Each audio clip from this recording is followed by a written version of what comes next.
আসুন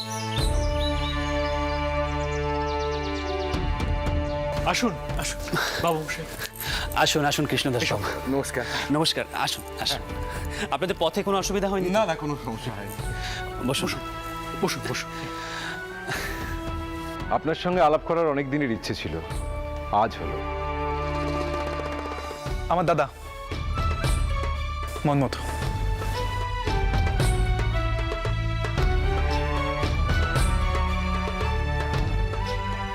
বাবা তোমরা বসো না, বসুন না আপনারা।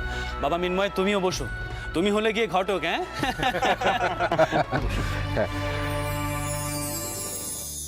বাবা, কিছু মনে করো না, এ আবার কেমন কায়দা বউ? এই ছেলে তো পেন নাম পর্যন্ত করলো নে। এসব তুমি বুঝবে না গো ছোট্ট আকমা।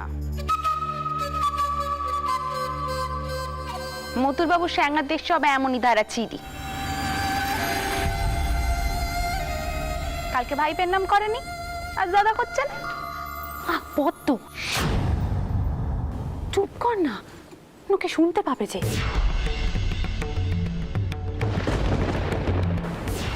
বউ, তোর এইসব কাণ্ডি পছন্দ হচ্ছে, এরপর তো আবার ছোট কুকিকে সম্মুখে আনতে হবে।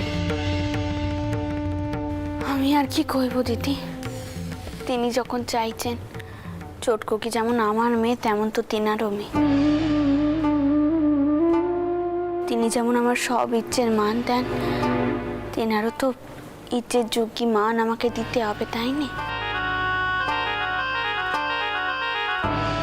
বাড়ির কর্তা যখন চাইছেন, তখন আমার তো আর কিছু করার নেই। এর অর্থ হলো তোমারও এসব কাণ্ডি পছন্দ হচ্ছে না, তাই তো? ওই যে এই দেখো, ছোট কুকিও তো এ পড়লো। ও বউ, তো কিছু মনে করো না, এখন কি করবে কি? দাসমশাই, পত্রে মৃন্ময় সব লিখেছে, ঠিক মতো পড়েছেন তো? আমার জ্যেষ্ঠ ভ্রাতা মনমথনাথ বর্তমানে আমিনের কাজ করেন। তার উচ্চশিক্ষার আকাঙ্ক্ষাও রহিয়াছে। তার একখানায় শর্ত, বিবাহের পূর্বে তিনি পাত্রীর সঙ্গে পরিচিত হতে চান।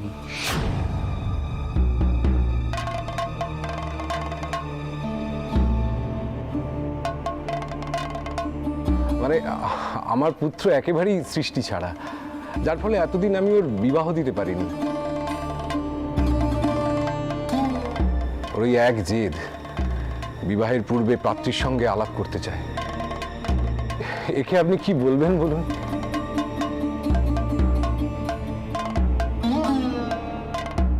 আমি কি এমন বেশি চাইছি বাবা? আমি কোনো ঘেরাটোপ মানি না।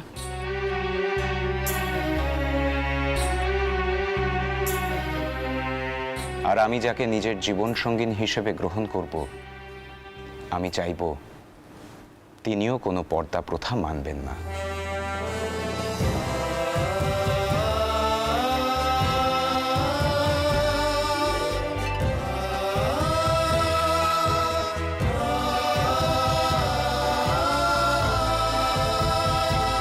কেন আমরা জোর করে মহিলাদের পর্দার আড়ালে লুকিয়ে রাখবো? তাদের কি কোনো সম্মান নেই?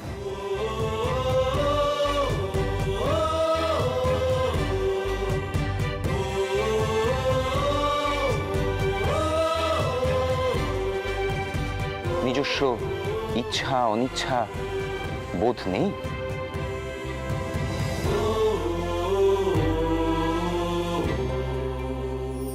ও বাবা, ছেলে তো দেখছি অনেক কথা জানে গো, বেশ কথা বলছে দেখছি। কি রে ছোট কুকি, ভালো লাগছে? বাবা মশাই, আপনি যদি অনুমতি দেন, জগদম্বাকে নিয়ে আসি। হ্যাঁ বাবা, তুমি যাও। বাবা মনমথ, তোমার কথায় যুক্তি আছে। যুক্তি থাকলে কি হবে দাসমশাই? আমাদের সমাজের গোড়া হিন্দু পরিবারে এসব ম্লেচ্ছদের কথার মতো শোনায় না। কিন্তু তাই বলে আমি নিজের বিশ্বাসকে পাল্টাতে পারবো না বাবা।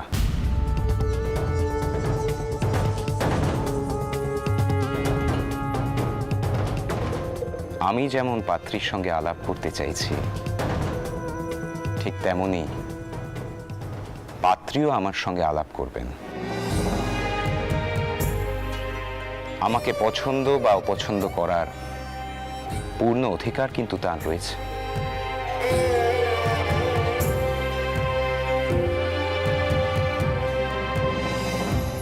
বাবা মন্মথ, তোমার এই কথাগুলো শুনতে আমার বেশ ভালো লাগছে। বহুকাল আগে আমিও রামমোহন রায়ের বেরাদারিতে ছিলাম। রামমোহনবাবু আমাদেরকে শিখিয়েছেন কি করে মহিলাদের সম্মান করতে হয়। যাকে বাবা মথুর, তুমি জগদাম্বাকে এখানে নিয়ে এসো।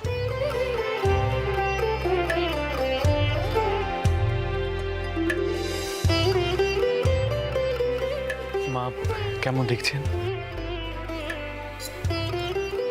তুমি ছোট কুকুরকে নিয়ে যাও।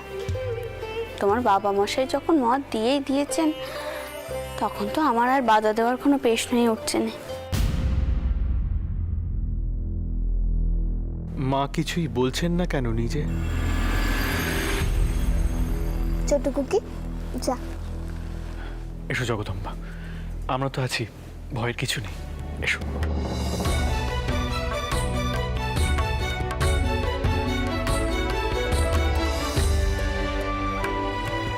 এই হলো আমার ছোট শালিকা জগদম্বা।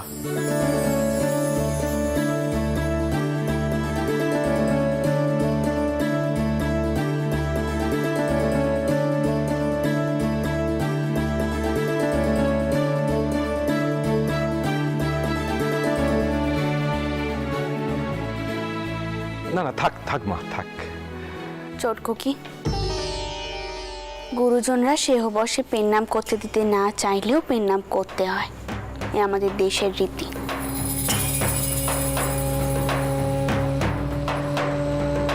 গুরুজনদের আশীর্বাদ ছাড়া জীবনে সুখী হওয়া যায়নি।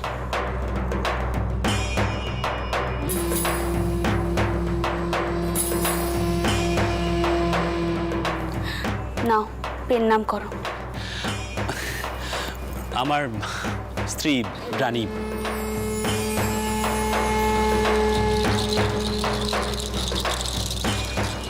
থাক মা, আশীর্বাদ করি মা, সুখী হও।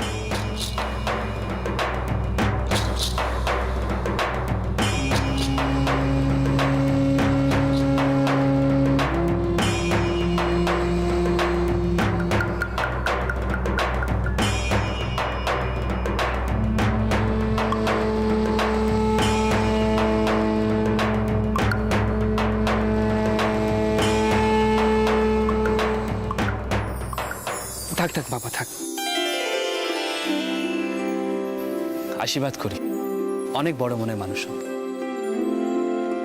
আর বাবা, তুমি যদি প্রণামে বিশ্বাসী না হও, তাহলে প্রণাম করার কোনো প্রয়োজন নেই। আমি অত গোড়া নই।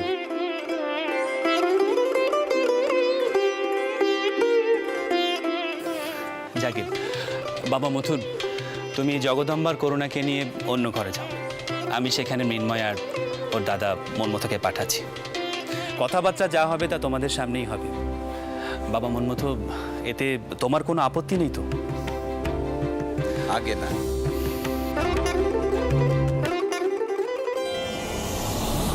কিছু মনে কোনো একটা কথা না করে থাকতে পারছি না। এই সংসারের যে সাড়ে সর্বনাশ হওয়ার সে তো আর তোকেই দেখে ফেললো। দিদি বেঁচে নেই, এখন আর বংশের নিয়ম কানুন তোমরা কেন মানবে কহো? করো, সবাই মিলে মেলোচ্চপনা করো, তা আমাকে এসবের মধ্যে রাখবে না। ছোট একবার শোনো,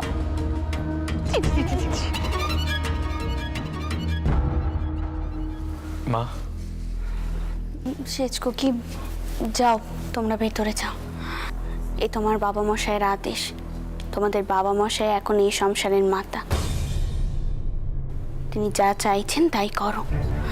মথুরা জগদাম্বাকে নিয়ে ভেতরে যাও, যাও।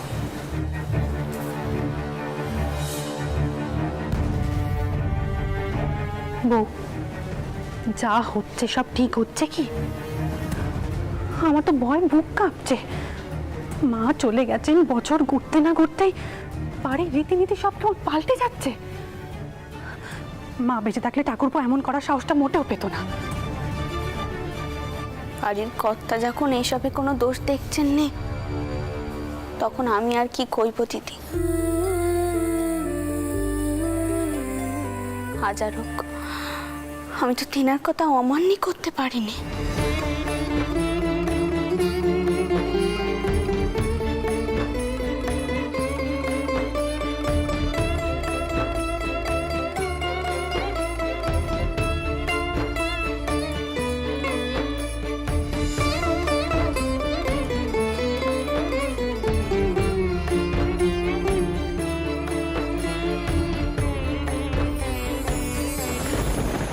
এসো।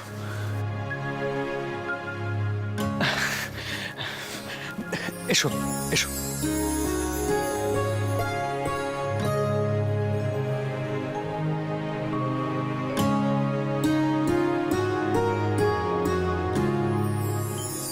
ভয় পাস না ছোট খুকি, আমি তো আছি তোর সাথে। সেই জামাই দাদাও তো আছেন। ও দিদি, এদের সামনে কি কথা কইব? আপনারা দাঁড়িয়ে রইলেন কেন? মনমতো বাবু বসো। ভাই মৃন্ময় বসো বসো। তোমার সাথে তো আলাপ ছিলই, তোমার দাদার সাথে পরিচয় করিয়ে দিই। ইনি হলেন আমার স্ত্রী করুণাময়ী।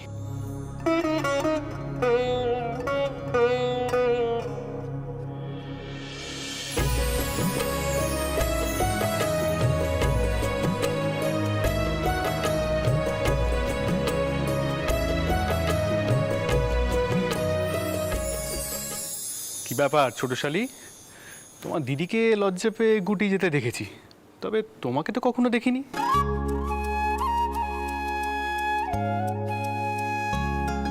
আমার তাক করা বন্দুকের সামনে দাঁড়িয়ে নলখানা নামিয়ে সাহস দেখিয়েছিলে, আবার গোড়াদের সঙ্গে ঝগড়া করতে চলে গেছিলে। এমন সাহসিনী নারী এমন লজ্জাবতী হয়ে গেল কি করে বলো তো? মনমতো বাবু, আপনি যদি আমার ছোট শালীর এই লাজুক ভাগ দেখে ভাবেন যে সে খুব লজ্জাবতী, তাহলে মস্ত বড় ভুল করবেন। একবার যদি মুখ খোলে যুক্তি দিয়ে কিন্তু আপনি পারবেন না ওর সাথে। যদি সত্যি সেটা হয় তাহলে আমি ধন্য হব মথুর বাবু। আমি কিন্তু মনে করি মহিলাদের সব বিষয়ে আরো বেশি করে নিজেদের মতামত জানানো উচিত। তারা যেরকম সব বিষয়ে নিজেদের মতামত জানাতে পারেন, আমরা পুরুষরা কিন্তু তা পারি না।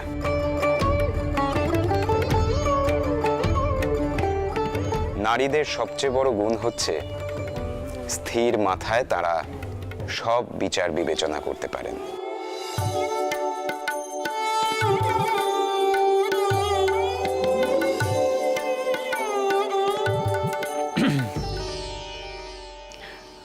আমার মনে হয় মনমতো বাবু, আমার শালিকাটির আপনাকে পছন্দই হয়েছে।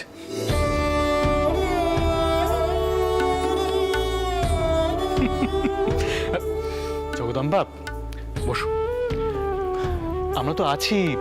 বসো বসো, আপনারা বসো বসো। ভাই মথুর, আমার কিন্তু ঘটক বিদায় চাই। বৌঠান দেবেন তো সেটা? শুনলে তো করু না, ঘটক বিদায় চায়। একবার নিজে হাতে রেঁধে ওকে খাইয়ে দিও তো।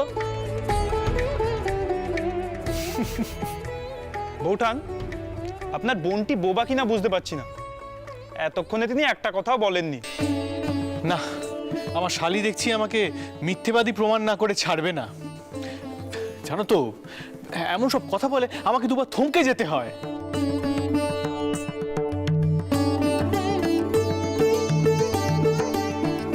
এখন দেখছি সেই জগদম্মা দাসী কিনা একেবারে পাথরের মূর্তির মতো নিশ্চুপ। থাক, আমার মনে হয় ওনার কথা বলার কোনো প্রয়োজন নেই।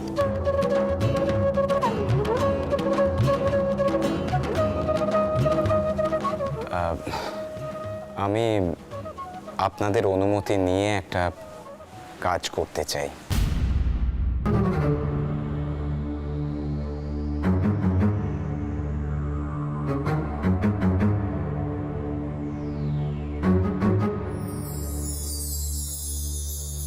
আপনি কি এই আংটিটা আপনার আঙুলে আমাকে পরাবার অনুমতি দেবেন?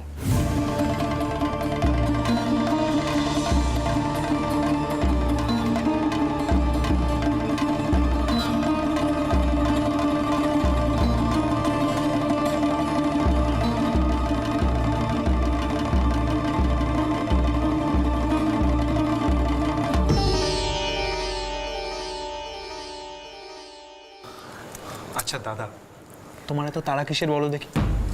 দেখলে তো ওনারা কিরকম ঘাবড়ে গেলেন। ধীরে ধীরে মন্মথবাবু, ধীরে।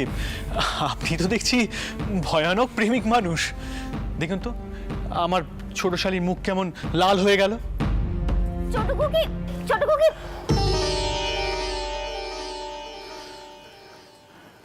করুণা, আগে তোমার বোনের মতামত নাও,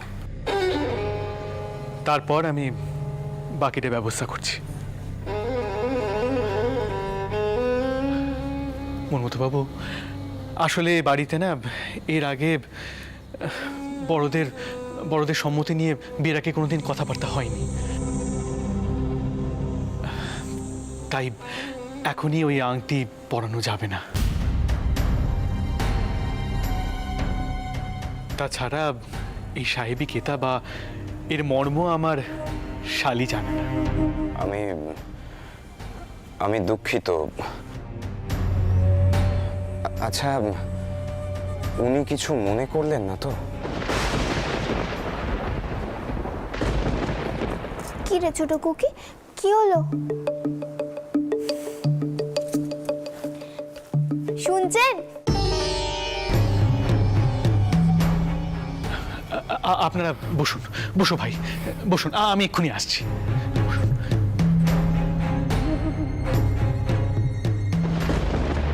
কি গো, কি খবর? সুখবর তো? আপনি জিজ্ঞাসা করুন, এই মেয়ে তো আমায় কিছুই বলছে না।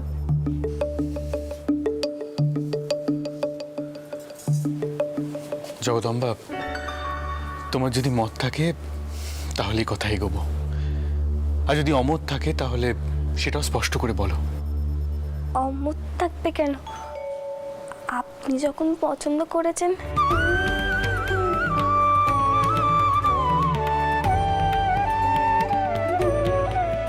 যাক বাবা, আমি তাহলে গিয়ে বাবা মশাইকে সুখবর কান্না দিয়ে আসি।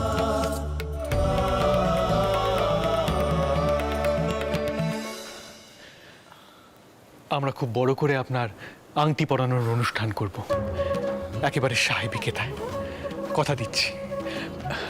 আজ সন্ধেবেলা আপনারা আসুন, জগদম্বার সঙ্গে কথাও হয়ে যাবে। তবে এখন আমায় একটু মাপ করতে হবে। অশেষ ধন্যবাদ মথুরবাবু। তবে একটা কথা বলি, মৃন্ময় যেমন ঘটক বিদায় পাওনা আছে এদিক থেকে, আমারও কিন্তু আপনার কাছ থেকে ঘটক বিদায় পাওয়ার আছে। নিশ্চয়ই নিশ্চয়ই।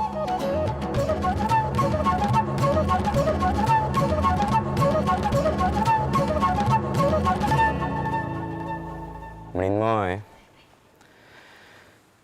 অবশেষে বোধহয় আমার বিলেত যাওয়ার স্বপ্নটা সার্থক হতে চলেছে। খরচ তো আর কম নয়, যাতায়াত, থাকা, খাওয়া সব জোগাড় করতে হবে তো। এবার বাবা মশাই ঠিক মতো টাকা পয়সা নিয়ে কথাটা বলতে পারলেই হয়। এদের সঙ্গে তো আবার সরাসরি পণের বিষয়ে কথা বলা যাবে না।